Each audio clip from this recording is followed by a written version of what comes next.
I think my best friend is faking her mental illness for attention, and I'm losing sympathy. I feel like an absolute garbage human being for even thinking this, let alone writing it out. But I have to get this off my chest. I, 26F, honestly believe my best friend might be faking or at least exaggerating her mental illness for attention, and it's gotten to the point where I am losing sympathy and feel myself pulling away. I'm so confused and guilty, and I don't know what to do. My best friend, let's call her Jane, 26F, and I have been inseparable since we were 13. We went through high school drama together, chose the same college, even got an apartment together after college for a couple years. She's basically a sister to me. Jane has always been a bit dramatic. Like, she feels emotions very intensely and isn't shy about expressing them. In high school, she had some bouts of what we thought was depression after breakups or family fights, but it was never officially diagnosed. She would cry in my arms and say really heavy things like, "What's the point of life?" when she was 17. At the time, I was really scared for her and did everything to help. I even told the school counselor once that I was worried about my friend. Jane was so mad at me for that, said I betrayed her trust. But then she got over it and we stayed friends. Fast forward to our early 20s. We're out of college, starting our careers. We ended up moving to the same city but lived separately with respective boyfriends at the time. Around that time, Jane began talking a lot about her mental health. She started saying she had severe anxiety and major depressive disorder. I was supportive. I recommended she see a therapist, asked if she wanted help finding one, etc. She did see someone, she said, and got put on medication. She showed me a bottle of Zoloft. For a while I thought, okay, she's getting help, that's good. But over the last couple of years, things have escalated in ways that just don't feel right. I'm going to list some of the things that have happened because it's easier to explain that way. Frequent crises that conveniently happen at certain times. It took me a while to see a pattern, but basically if there's an event or situation where I or others am not able to give Jane attention, she tends to have a mental health crisis. For example, I was on a weekend getaway with my boyfriend, now ex, last year. Our first trip together. The second night, Jane blew up my phone with texts like, "I can't do this anymore," and "I'm so alone, please, I need a friend right now." I stepped away from the romantic dinner to call her in a panic, thinking she's like, on the verge of suicide. She was sobbing, saying she had a panic attack. I of course cut the evening short to talk to her for hours. I felt awful she was alone. The next day I offered to drive back home early to be with her, but she said no, I'll be okay. I spent most of that trip on the phone comforting her. My boyfriend was not thrilled. This kind of thing has happened multiple times. If I'm busy with work deadlines, if I'm on a date, if I'm with another friend, suddenly she has a breakdown and needs me. Attention on social media. She posts constantly about her mental struggles. Like long paragraphs on Facebook about how depression has her in bed all day, or how she had a traumatic panic attack at the grocery store and barely made it out alive. At first I was like, wow, she's so open, good for her for raising awareness. But then I noticed she basks in the comments. People flood her with, "You got this," and "Here for you, hun," and she'll reply to every single one very theatrically. It honestly sometimes reads like she's writing a dramatic journal entry for an audience. I know everyone experiences mental health differently, but something about how performative it looks rubs me wrong. Especially because in person, she's not always like that, which leads to the next point. Drastic switches in behavior. There have been days where she'll post something like, "I couldn't stop crying all morning. I hate this #depression," around noon. I'll worry and call her. No answer. Then, later that evening, I kid you not, I've seen her tagged in a friend's Instagram story out at a bar, laughing and dancing. The next day I'll ask gently, "Hey, yesterday seemed rough. You ended up going out." And she'd say, "Yeah, I forced myself to have fun. Gotta fake it till you make it, right?" It's possible, sure. But it's such a 180 turn in a matter of hours, frequently. She often goes from rock-bottom despair to perfectly fine if there's an event she wants to attend. Questionable claims about treatment. She has claimed at various points that she's seeing a therapist, then later admitted she hasn't been to one in months. She's told me she's on medication, but then I found out she was only taking it sporadically, or sometimes not at all. For instance, she once said, "Ugh, my new meds are making me so tired." But then a few weeks later, she slipped up saying she hadn't actually started the new prescription yet because she lost the bottle. It's hard to keep track of what treatment she is actually following, because her story changes. As her friend, I try not to press too hard because that can be sensitive, but it's inconsistent. One very disturbing incident involving a supposed suicide attempt. About 6 months ago, she called me late at night, around 11 p.m. I picked up and she was hysterical, like hyperventilating, crying. She said something like, "I can't do it anymore. I took too many pills." I immediately went into panic mode. I was asking her, "What did you take? How many?" "Jane, hang on, I'm calling 911. I live 20 minutes away from her." She was sobbing but also saying weird things like, "I'm sorry, I'm so sorry." I hung up and called 911, gave them her address. I then tried calling her again, no answer.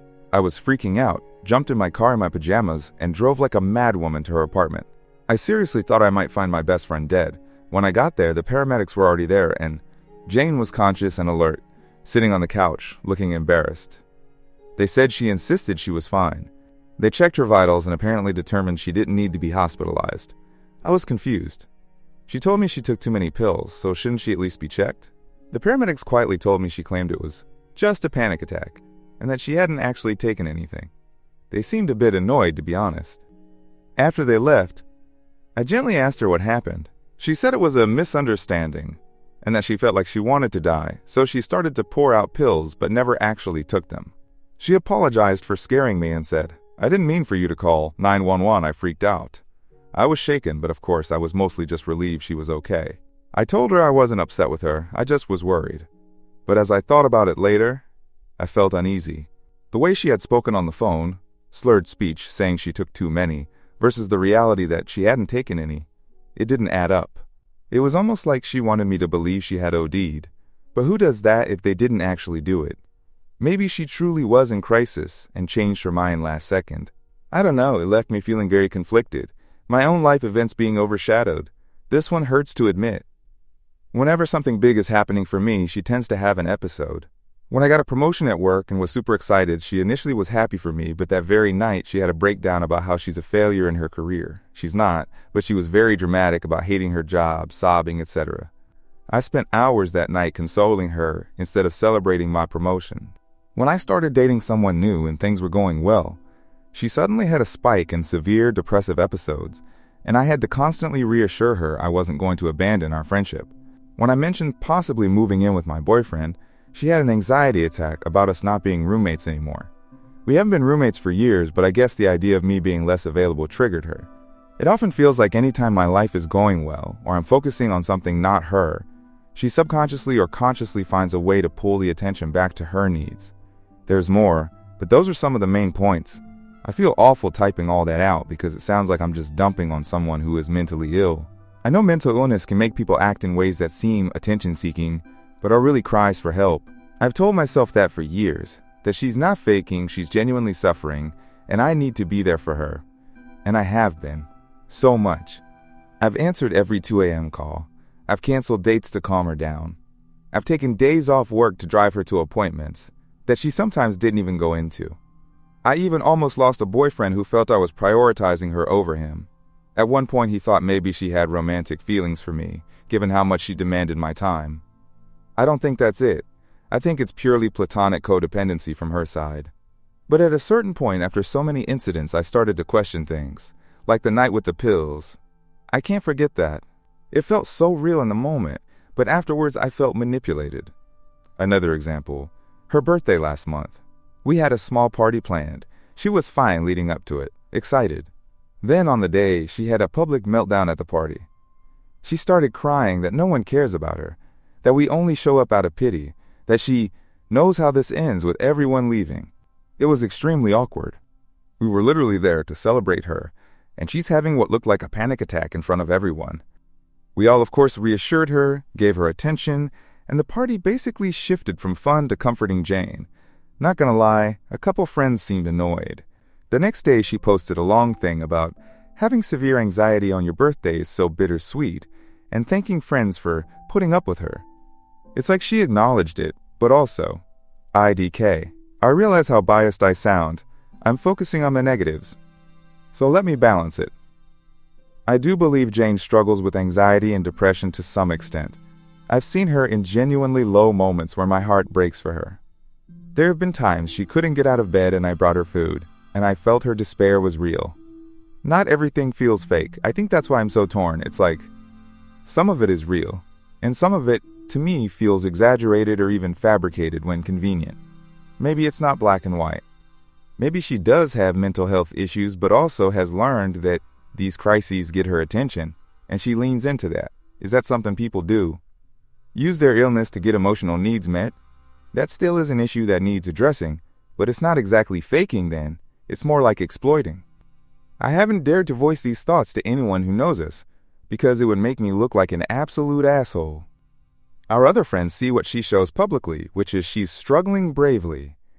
They only occasionally get frustrated in private, like, ugh, Jane's posts are sometimes a bit much, but no one suspects her of faking outright. And if they did, they'd never say it.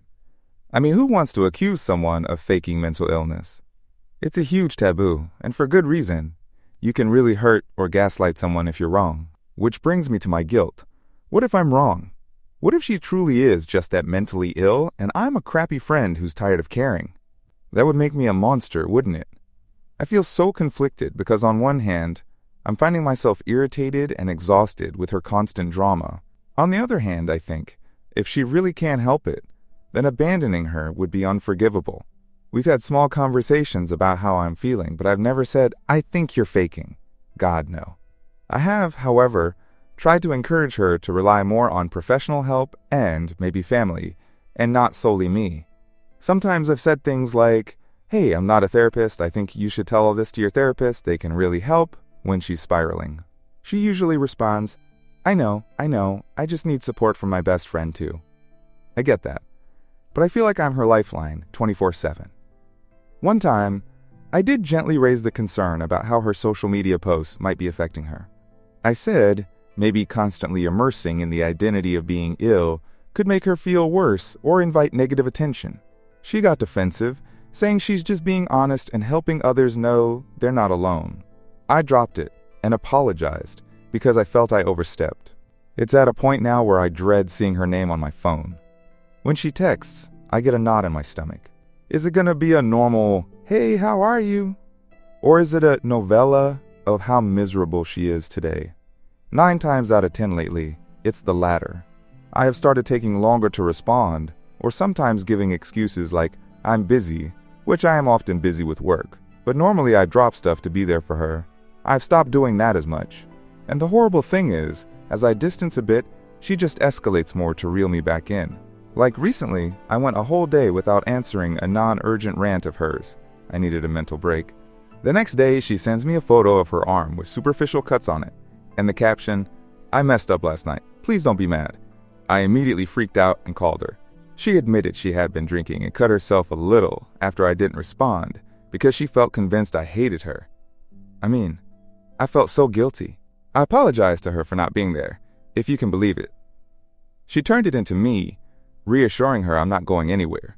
Only later did I think, those cuts were not deep at all, more like scratches, almost like she did the least amount to still show something. It felt. Again, I hate myself for this thought, but it felt manipulative. Who sends a photo of self-harm like that to someone? If she was truly in need of medical help, she'd have called, right? It came off like a punishment. See what you made me do by ignoring me. She didn't say that explicitly, but that was the vibe. At this point, I'm just emotionally exhausted. I love Jane. Or at least I love the friend she used to be, the genuine bond we had. But now it's like our friendship revolves entirely around her mental health, and I'm not even sure how real or how exaggerated it is. I have started to almost resent her, which makes me feel like the worst friend on earth. I haven't told a soul about these feelings because of how it would sound, but internally I'm just done. Then I feel immediate shame for feeling done, because a real friend wouldn't abandon someone in need, right? I find myself fantasizing about taking a long break from her, like going low contact for a while. But I'm terrified if I do that, she will actually hurt herself seriously. It's like emotional blackmail loop. Stay and endure, or leave and maybe be responsible if she does something. I know logically her actions are her own, but emotionally it's a burden I can't shake.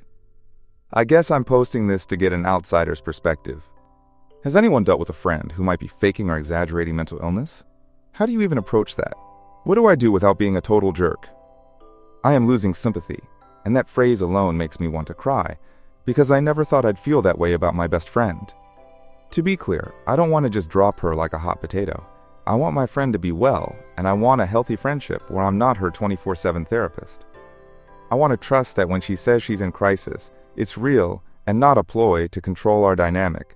But right now, I don't trust it, and I hate that I don't. I'm sorry this is so long and rambling. I've needed to say this for a long time. If anyone has advice on how to handle this, I'm all ears. And if you think I'm an awful friend, you can say that too. Maybe I need to hear it. I feel like an awful friend. TLDR, my best friend continually has extreme mental health crises, panic attacks, threats of self-harm, especially when I'm not paying attention to her. I suspect she is at least partly faking or exaggerating for attention because some behavior is inconsistent or conveniently timed. I'm emotionally drained and losing empathy, but I also feel incredibly guilty for doubting her. I don't know how to handle this situation anymore. Update 1, I was honestly blown away by the responses I got on my original post. So many people shared personal experiences or advice, and it made me feel less alone and less like a monster for having those feelings. Thank you to everyone who commented. It gave me a lot to think about. A lot has happened since I posted, and it's been an emotional roller coaster. I have an update, but I warn you, it's not a very happy one. At least not yet. First off, after posting and reading replies, I decided I needed to set some boundaries with Jane and also gently encourage her to get more help.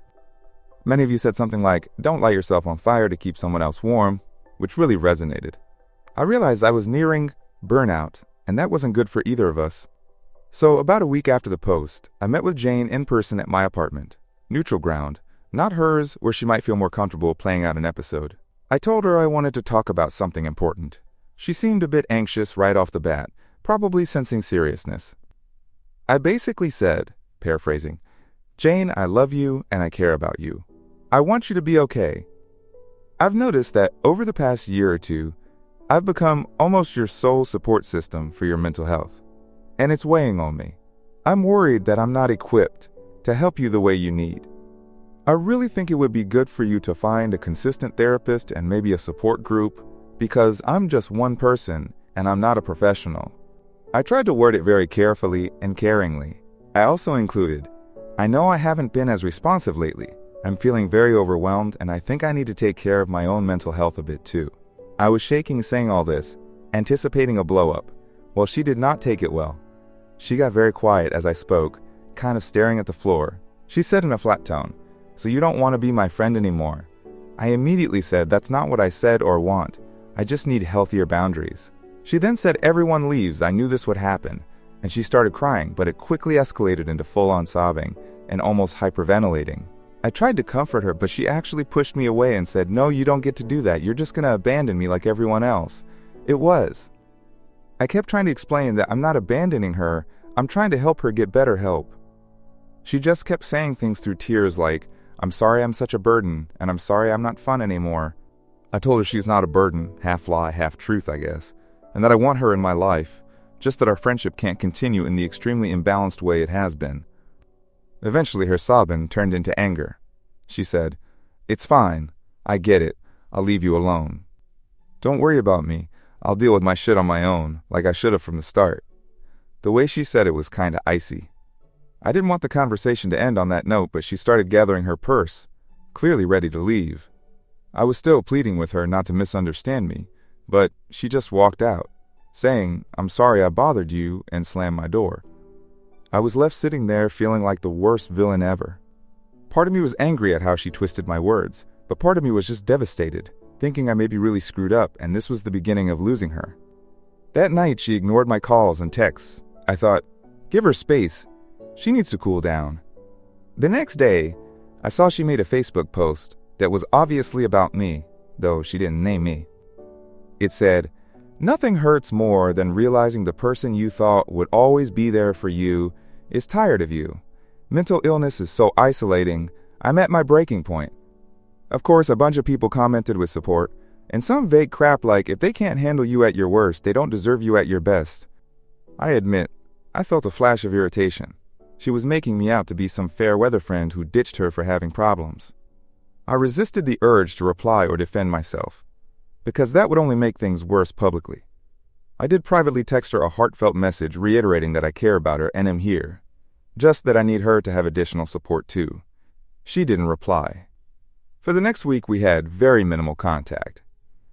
It was the longest we've gone without talking daily. Maybe ever. It was nerve-wracking.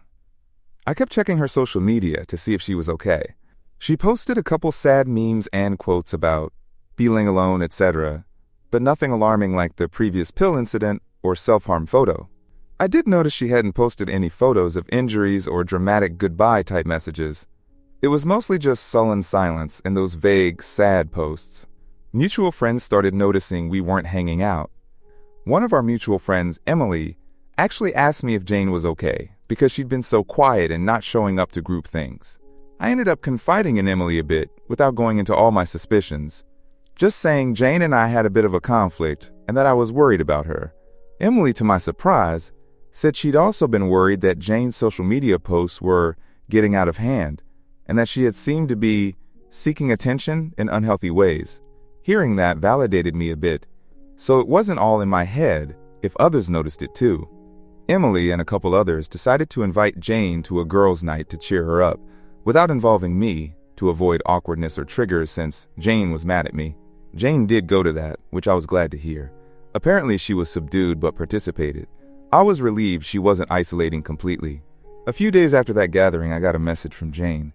My heart literally jumped seeing her name pop up after days of silence. But it was just a short message. I'm going to start therapy again. I'll leave you alone now. That's it. I responded saying, I think therapy's a great idea, and again that I'm here and not asking her to leave me alone, just that I want her healthy.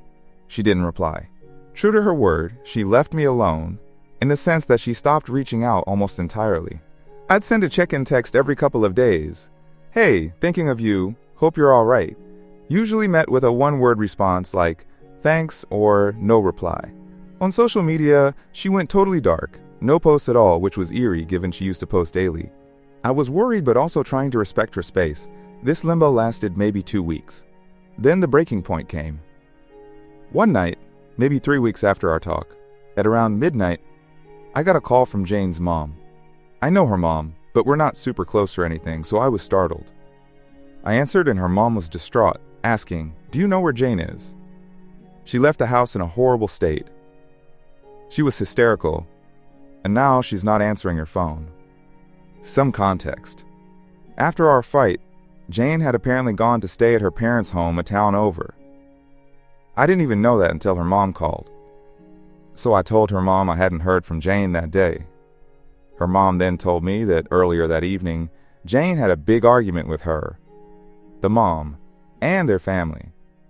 The mom said that Jane was accusing them of not caring about her and basically rehashing how, quote, everyone leaves. The mom was trying to convince her to get help.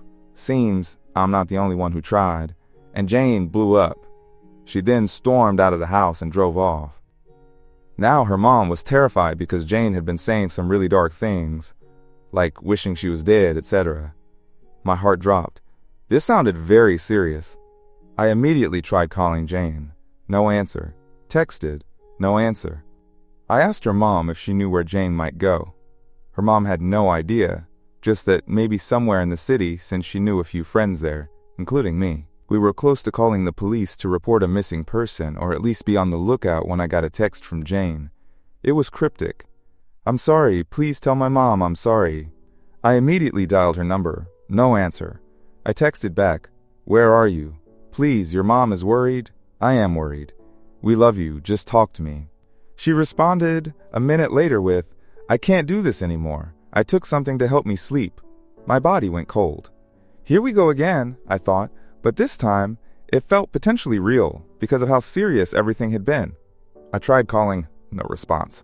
I screenshot the texts and sent them to her mom and told her I'm calling 911. Her mom agreed. Since I had a hint she might have driven into our city, I gave 911 dispatcher phone number and told them she's possibly in her car and might have overdosed on something. I was freaking out, but trying to keep cool to give them info. The dispatcher was asking if I knew what she took. I didn't. Meanwhile, I'm blowing up Jane's phone with texts like, Please answer. You're scaring me. We can work this out. You are not alone. Please, please answer. No answer. I was totally convinced this was it. My worst fear, that she actually tried to end her life. All my frustration evaporated, and I was just terrified for her. I hopped in my car and just started driving aimlessly, checking parking lots of places we often go, calling her name like an idiot, as if I'd magically find her car on the side of the road. Maybe 20 minutes later, felt like hours, I got a call from an unknown number. It was the police. They found her car in an empty library parking lot. She was in it, unconscious but breathing. They had broken the window to get to her and were rushing her to the hospital. I sped to the hospital, tears streaming, just praying she'd be okay.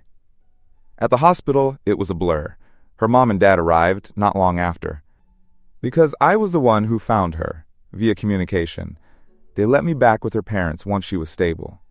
She had taken a bunch of Xanax pills along with alcohol, a dangerous combo, but apparently not a lethal dose in her case. The doctor said it was likely more of a cry for help amount than a true suicide attempt amount. They wanted to keep her overnight and have the psych evaluator see her in the morning. I sat by her bed with her mom. Jane was awake at that point, but groggy and out of it. She saw me and just started to cry softly. I held her hand and told her I was there and not going anywhere. I was also crying, but trying to be strong for her. Her mom was crying too. It was just a lot of tears and, "I'm here. It's okay, shh." Jane mumbled, "I'm sorry, I'm so sorry," over and over. I just squeezed her hand and told her it was okay, we'd get her some help. She eventually fell asleep. I talked to her mom a bit more. Her mom said she had no idea things had gotten this bad and felt guilty for not seeing the signs. I didn't go into everything I knew or suspected. I just said she's been struggling a lot. The next day I returned to the hospital for the psych evaluation meeting.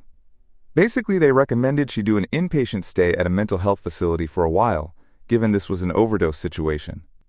To my surprise, Jane agreed without much resistance. I think she was just exhausted, and maybe a part of her wanted someone to take the control away from her for a bit, so she was admitted to a psychiatric hospital for a 2-week program. During those 2 weeks, I visited her as often as I could. There were specific visiting hours. Her mood changed a lot during that time. Sometimes she seemed okay and even hopeful. Other times she was quiet and down. She did express a lot of regret for how she'd been handling things. At one point she said, "I've pushed almost everyone away. I even almost pushed you away. But you still came for me." And I told her, "Of course I did. I always will." We had a really emotional talk one visiting day, where I gently brought up that I'd felt she was using her illness to manipulate me sometimes. It was awkward, but the setting kind of allowed for honest talk because she was in therapy daily and being encouraged to take accountability. She actually admitted, "I was so scared of losing you that I think I was doing anything to keep you around. I see that now. I see that I wasn't really getting better. I was just, I don't know, stuck in a loop." I cried. She cried. I hugged her, as much as one can in those settings. It felt like a breakthrough, honestly. She said, "I know I need a lot of help, more than you or anyone can give just as a friend. I'm finally getting it here." Those words were such a relief to hear. It's all I ever wanted for her, to accept professional help and not rely solely on me. By the end of the 2 weeks, the doctors recommended she continue with intensive outpatient therapy, and they adjusted her medication properly and ensured she was actually taking it daily there, which she did.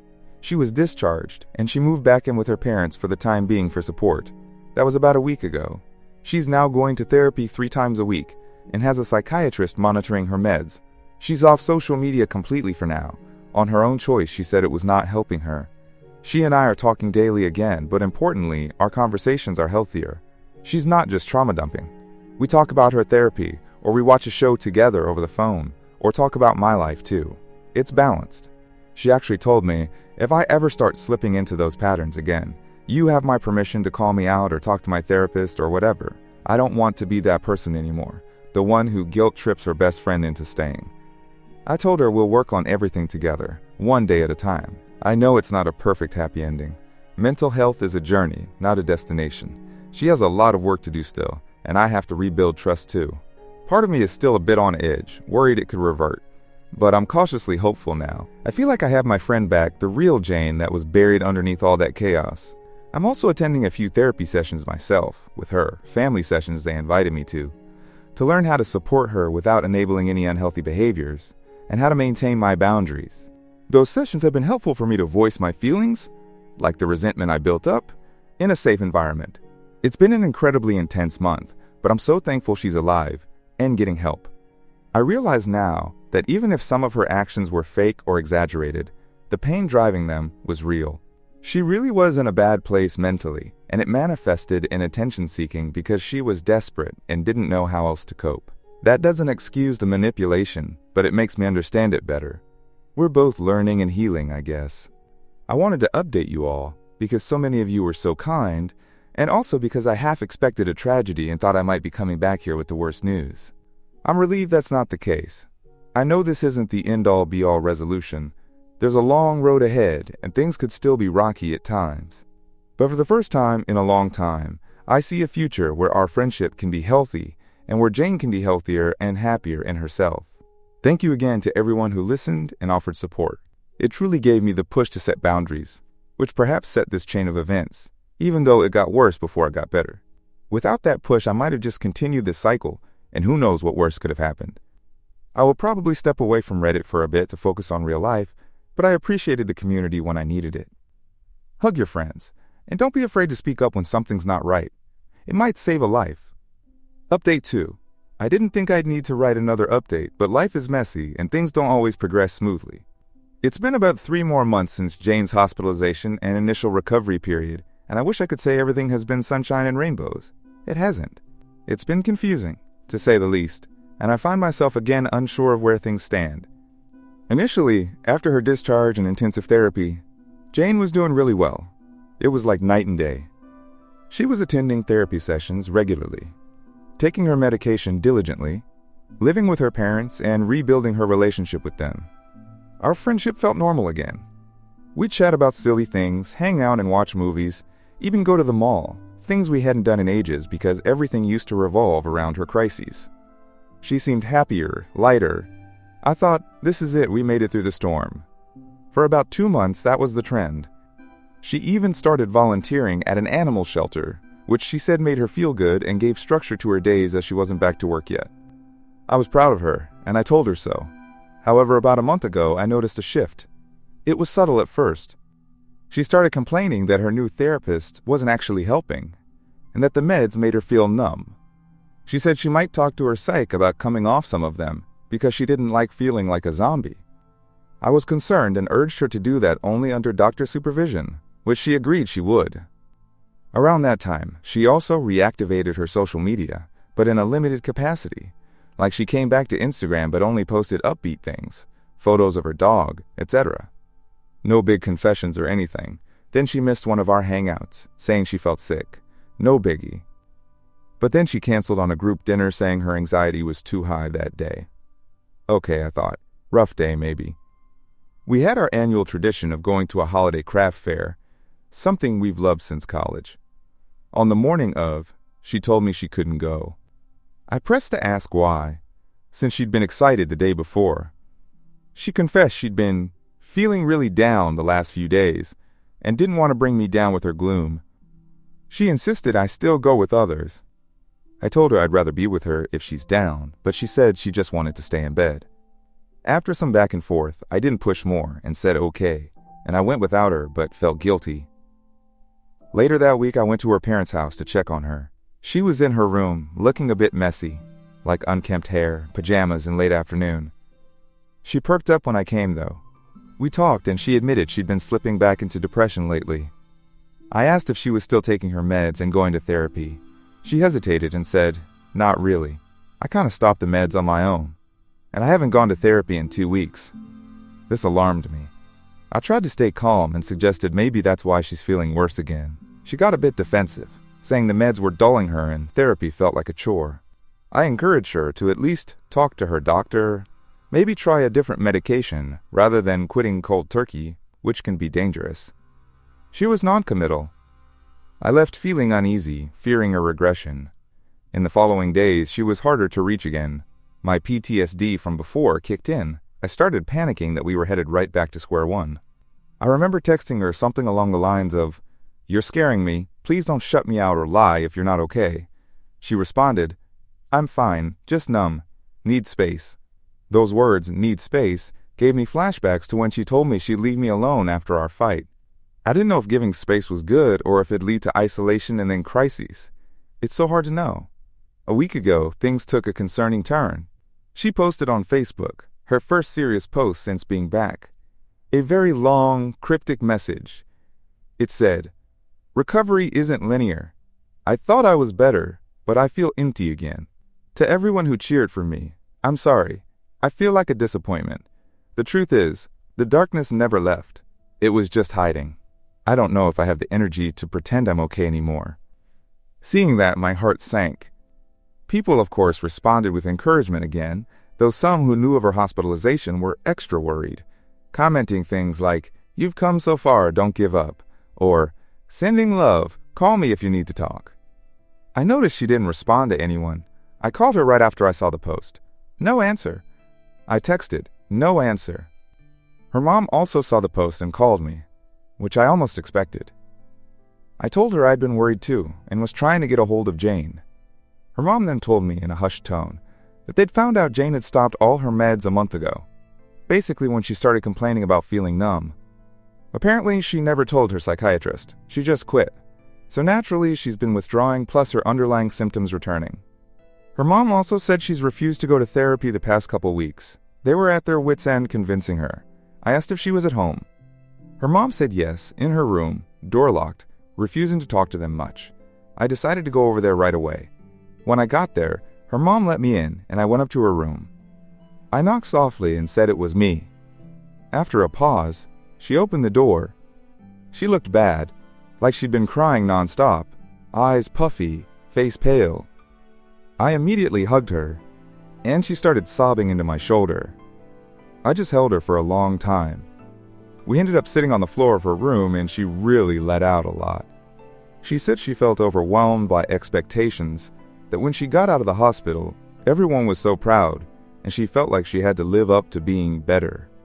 She said it felt fake, like she was forcing herself to seem happy because everyone was watching, and that it was exhausting. Eventually, the depression caught up to her because she hadn't really fixed it, just slapped a Band-Aid on, her words. I gently asked about the meds and therapy. She admitted she stopped them because in her brighter period she started questioning if she was ever really that sick to need them. Almost like she was gaslighting herself, thinking, maybe I exaggerate how bad it was, maybe I don't need all these pills. But then when withdrawal and real symptoms hit, it walloped her. She then said something that truly broke my heart. She said, "A part of me almost misses when I could just show how bad I felt and people would care. Now everyone thinks I'm strong and better, so I feel like I have to hide when I'm not okay. It was easier when I could just be a wreck and not pretend." That gave me chills. It was like confirming that attention did play a role. She felt she couldn't ask for support as much when everyone assumed she was better. I told her, "You can always ask for support, you don't have to pretend. We all care about you, good days and bad days." She nodded but said she was ashamed to be doing poorly after all the help she got. We talked for hours. I tried to encourage her that all that work isn't gone just because she slipped up. Recovery really isn't linear, and it's okay to need medication. It's okay to need long-term therapy. It doesn't mean she's weak or faking before. It just means this is a chronic issue that needs management. She was so depressed though. It was hard to get through to her beyond that conversation. By the end, she agreed to resume her meds. She promised to call her doctor about getting back on track, and her mom confirmed later she did call. She also agreed to go back to therapy, though finding a therapist she likes might take effort. So that's where we are. You might be thinking, well, that sounds hopeful she agreed to get back on treatment. And yes, that is good, but emotionally, I feel extremely uneasy and kind of drained again. It's like a mild version of before. I'm not at panic stations like when she OD'd, but I'm on alert. This latest episode revealed that deep down, her tendency to use illness for attention or to control her relationships might still be lurking. She basically said she missed being able to be a wreck openly. That worries me a lot. I fear if she doesn't find healthy ways to express her needs, she could fall back into old patterns of dramatizing or even endangering herself to get that care. So far, she hasn't done anything drastic like before, and I'm praying we don't go there. But I remain a bit on edge, always wondering if I need to be ready to jump in again. I haven't really relaxed, to be honest. Part of me is also frustrated. We were doing so well, and now it feels like a setback. I know, not linear. I haven't really confided these feelings anywhere else, because everyone now thinks Jane is doing better after getting help. They wouldn't understand that we're kind of back in a delicate place. And I don't want to tarnish her image after all the progress. Why am I writing this? Maybe because I want to be truthful about how recovery isn't a straight path, and how I'm struggling with my role again. I'm determined not to become the sole lifeline again, and I have clearer boundaries now. But it's such a fine line between being supportive and not getting sucked fully back in. A positive note, she has not been posting on social or reaching out to others with the attention-seeking behavior, so perhaps she's consciously avoiding repeating that. She's mostly internalizing now, which is in some ways scarier because I don't always know how she's doing unless I pry. I realize that for my own mental health, I also need to be careful. I'm back on high alert, having anxiety spikes whenever I see a late-night text from her, or if she doesn't reply for a while. My own therapist, yes, I kept seeing one too occasionally, tells me I need to remember I'm not responsible for her life, just responsible to be a good friend within my limits. I guess I'm ending this not with a neat conclusion, but with an unresolved feeling. I don't know what will happen next. Maybe this will just be a bump and she'll stabilize again. Maybe we'll yo-yo for a while. Maybe something worse happens, though I try not to think that way. It's disorienting because I felt we closed that dark chapter, and now it's like it's creeping open again, even if just a little. I have to confront that this might be a lifelong struggle for her, and thus a long-term challenge in our friendship. I care about her too much to walk away, but I also need to keep my own sanity. So yeah, things are blurred and unresolved. I'm supporting her as best I can, encouraging the professional help, and keeping an eye out for red flags. I also continue to maintain some boundaries. For example, I told her I can't handle any more suicide scare situations, that if she ever feels that low, she must immediately reach out to a professional or her parents, not hide it or hint at it with me. She said she understood. I hope she did.